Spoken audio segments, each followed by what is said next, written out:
Never ask a powerful politician for unpaid child support, because according to one woman, that decision didn't just start a legal battle, it triggered a chain reaction that she says ended with her being removed from the country, separated from her child, and erased from the life she spent nearly 20 years building.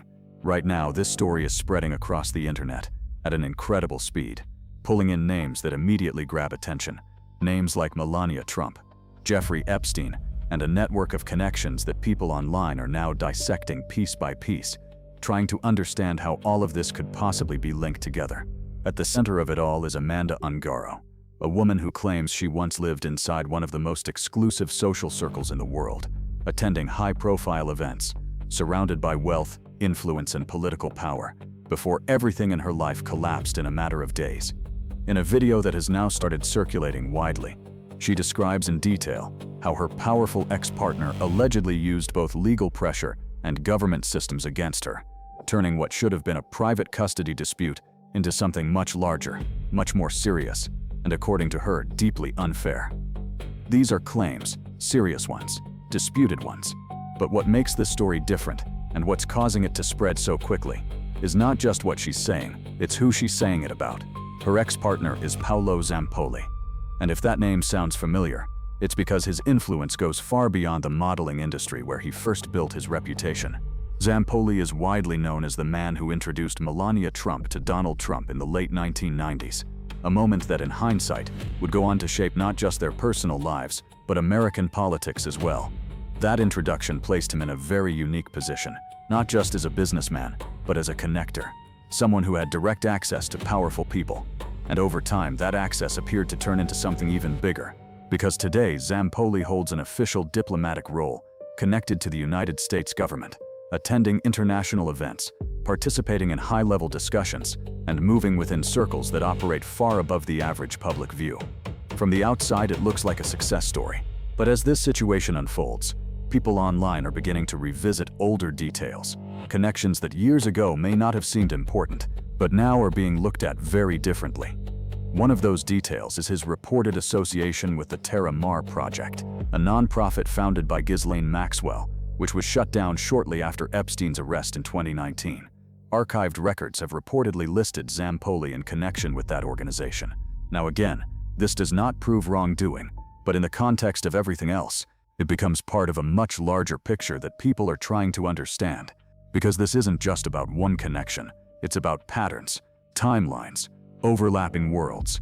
Back in the early 2000s, both Epstein and Zampoli were operating in elite social circles that stretched between New York and Palm Beach, spaces filled with wealth, influence, and access.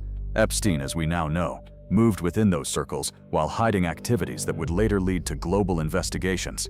At the same time, Zampoli was building his career in the modeling industry, an industry that has long been tied to international travel, visas, and the movement of young talent across borders. Years later, people are now looking back at those overlapping environments and asking whether those connections were simply coincidence or something more. For Amanda Ungaro, this wasn't theory. This was her life. For nearly 20 years, she lived inside that world. She and Zampoli built a relationship, had a child together, and moved through elite spaces that most people only ever see from the outside. From the surface, it looked stable, successful, even enviable. But according to her, behind that image, things were slowly falling apart. The relationship ended, and what followed wasn't just emotional. It became legal, a custody dispute over their son, one that she claims grew increasingly difficult over time. She says that by around 2020, financial support had stopped, and after trying to resolve things privately, she made the decision to take legal action. She hired a lawyer, prepared documents, got ready to go to court, and that's when everything changed. According to her account, just days before that legal process could move forward, her home in Miami became the center of a sudden police operation. Early morning, no warning. Officers entered the property. She and her husband were taken into custody, all of it happening in front of her teenage son. The charges were tied to a medical spa business, serious allegations involving licensing and procedures. She disputes parts of those claims, stating she was not performing medical treatments herself. But regardless of the legal arguments, she was arrested. And once that happened, events began moving very quickly. At first, it followed a familiar path. Court appearance, bail set. Her husband posted bail and was released. Her lawyer arranged bail for her as well. Everything pointed toward her walking out and continuing the legal fight from outside. But that's not what happened.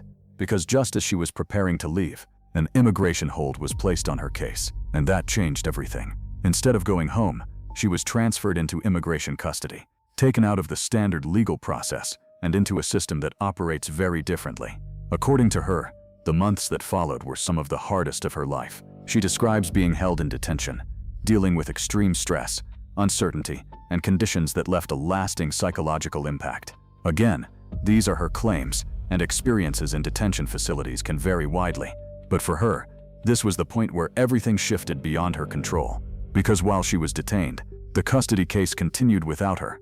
She claims her ex used that situation to secure full custody of their son, and from her perspective, she had no meaningful way to respond, no ability to be present, no ability to defend herself fully. Eventually, the decision was made. She would be deported. She says the process moved quickly, minimal time, minimal notice, a flight out of the country. And just like that, the life she had built in the United States was over. When she arrived in Brazil, she describes starting from nothing, no stability, no routine, no access to the life she once had, and most importantly, no access to her child. For a period of time, she stayed silent, trying to recover, trying to understand what had happened, trying to rebuild in a place that now felt completely different. But then something changed. Images began appearing online, showing Paulo Zampoli continuing his work, traveling internationally, attending official functions, representing diplomatic interests, and in some cases, appearing publicly with their son. For her, that was the moment everything shifted emotionally. Because while she was trying to rebuild from scratch, he was continuing life at the highest level of influence, and that's when she decided to speak out. She took to social media, posting messages, sharing her version of events, calling attention to the situation, and eventually, directly addressing Melania Trump. She claims they had known each other for years, that there was history, that there were connections beyond what the public sees, and she questioned why, during what she describes as the worst period of her life, no one stepped in. Her posts quickly gained attention, views increased, shares multiplied, and the story began to spread beyond just one platform. People started connecting pieces, the modeling industry, the introductions, the timelines, the overlapping social circles, and then, almost suddenly, a public statement. Melania Trump denying any connection to Jeffrey Epstein. Clear, direct, unprompted. The timing raised eyebrows, because it came at the exact moment this story was beginning to gain traction. Now, that doesn't prove anything on its own, but in a situation already filled with questions, it added another layer. And now, things may escalate even further, because Amanda Ungaro is reportedly preparing to go on record in a major interview, one where she plans to share everything in full detail. If that happens, the story could expand far beyond what it is right now, because at its core, this isn't just about one dispute. It's about power, access, influence, and what happens when those things intersect with personal conflict. Right now, there are still more questions than answers, but the conversation is growing, the attention is increasing, and the pressure is building. Because whether people believe her or not, whether the claims hold up or not, one thing is certain: this story isn't fading, it's accelerating.